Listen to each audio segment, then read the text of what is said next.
I'd like to introduce our first speaker, Jesse Kharbanda. He is the Executive Director of Hoosier Environmental Council. It's Indiana's largest environmental policy organization. Please give it up for Jesse.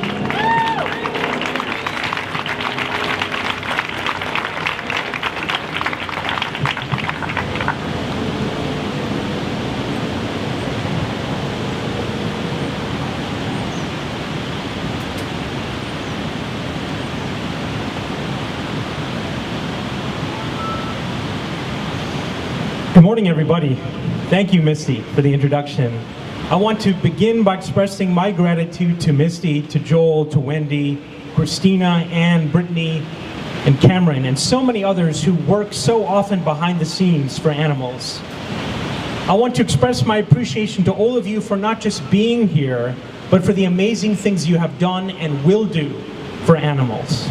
I am humbled to be on stage with an array of animal heroes. I lead an organization, the Hoosier Environmental Council, that works primarily in the field of advocacy. Advocacy can be hard. We do win, yes, here in Indiana, but also we lose battles. If there are moments of feeling a bit in the doldrums for myself or for others who fought so hard and yet lost, I think of the people and animals that our work ultimately benefits and try to keep my mind and my heart on them and not on the setbacks themselves. One of the images seared in my mind is that of a pig. Call her Sally, an intelligent, inquisitive fellow animal, full of feeling and full of life. She's trapped in a cage, biting its bars in desperation, struggling in vain to be free, stripped of her children to which she would ordinarily sing to, and then killed for our temporary pleasure far earlier than her natural life. Sally suffers a life of wretched pain through no fault of her own. Our minds are rightly concentrated on the suffering that takes place in factory farms. There are nearly 2,000 large factory farms across our state, in every region of the state, and likely thousands more that are exempt from any state safeguards. Only 4 states confine more pigs than Indiana, and only 2 states in America confine more chickens than Indiana.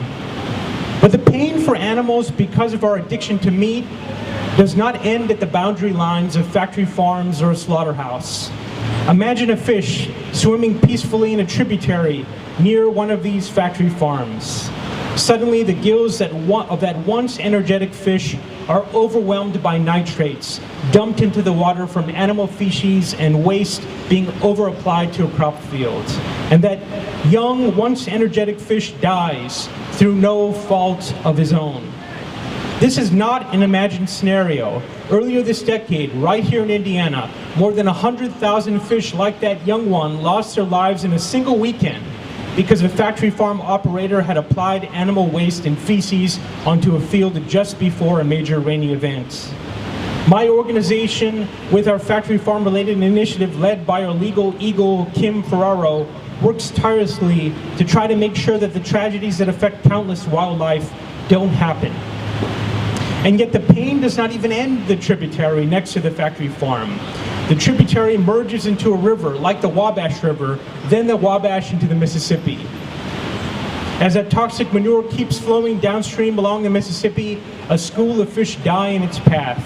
That school of fish lose their life through no fault of their own.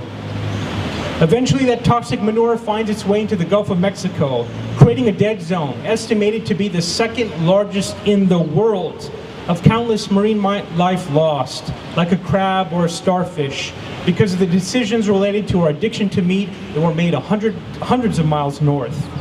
That's crab and starfish lose their lives through no fault of their own.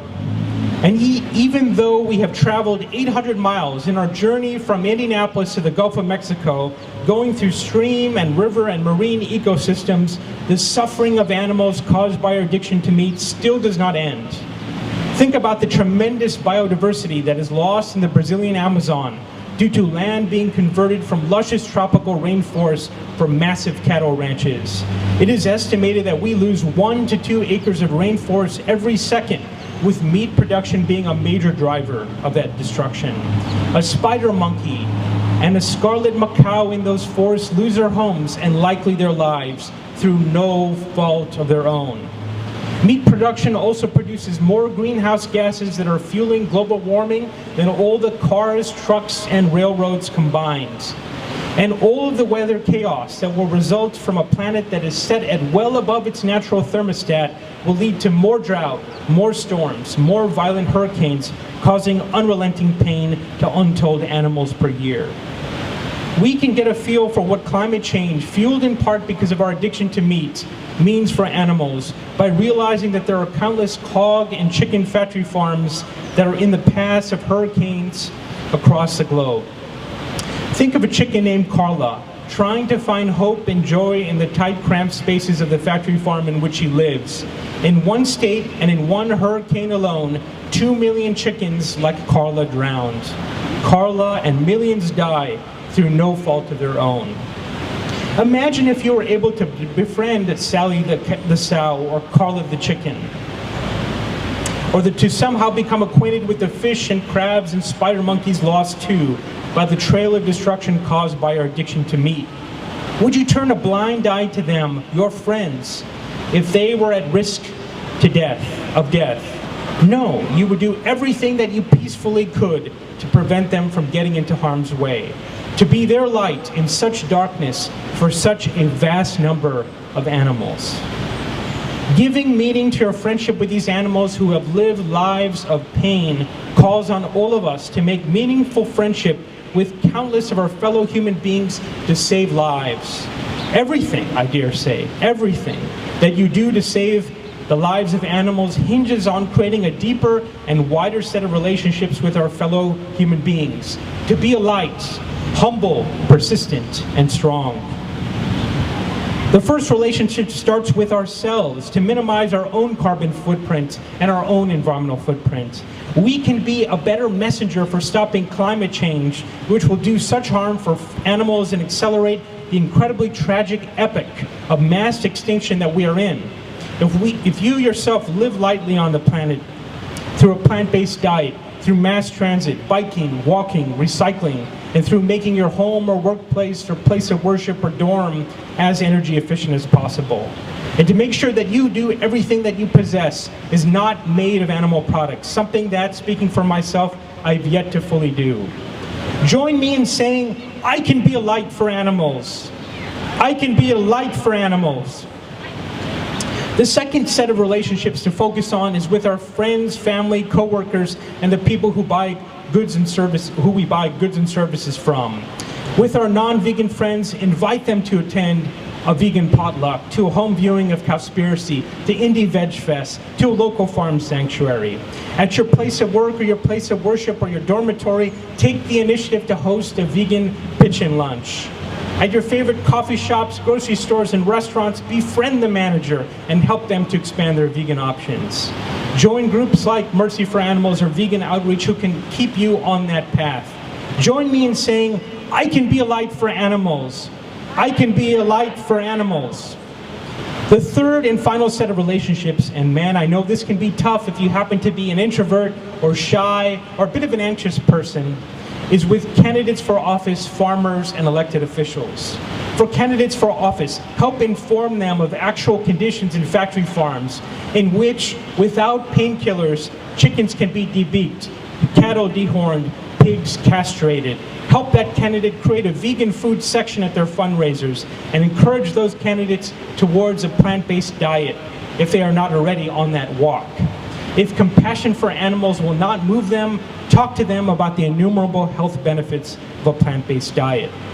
For farmers who want to turn away from factory farms, and better yet, want to turn away from meat production altogether, go to farmers markets, show your support for fruit and vegetable producers, show with your dollars that you believe in their vision for an agriculture where no animals are harmed or killed. And finally, for elected officials who need to hear from you by letters to the editor, by personal emails, by in-person meetings that you care about legislation that will add to the already appalling suffering of animals, let them hear your voice. And if the prospect of being engaged in talking to elected officials intimidates you, or you just need to take your skills to the next level, come join HEC at one of many workshops that we are holding in the coming months. Amanda Shepard in the front can help you connect. When compassionate, strong, yet empathetic people like you speak up across America, know that we can win. We defeated ag-gag legislation and later the so-called right to harm legislation against all odds.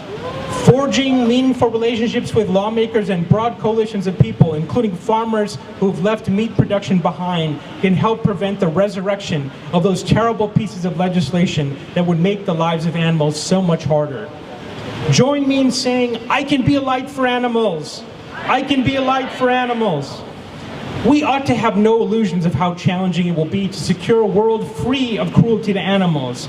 But we will get there, and we must get there, for the billions of animals who endure a life of so much pain and involuntary death, for our own health, for the health of our loved ones, for countless people who suffer silently from factory farm pollution, whether they are those who live downwind from those factory farms, or they are low-wage workers and often low-salaried operators who work in the factory farms themselves, and ultimately for the planet's survival.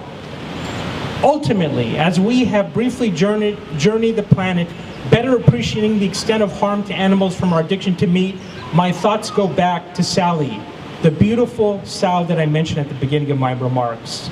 So tight in her cage that she cannot move for countless moments of her short life, denied meaningful time with her family, whose life is violently forced to an end through no fault of her own.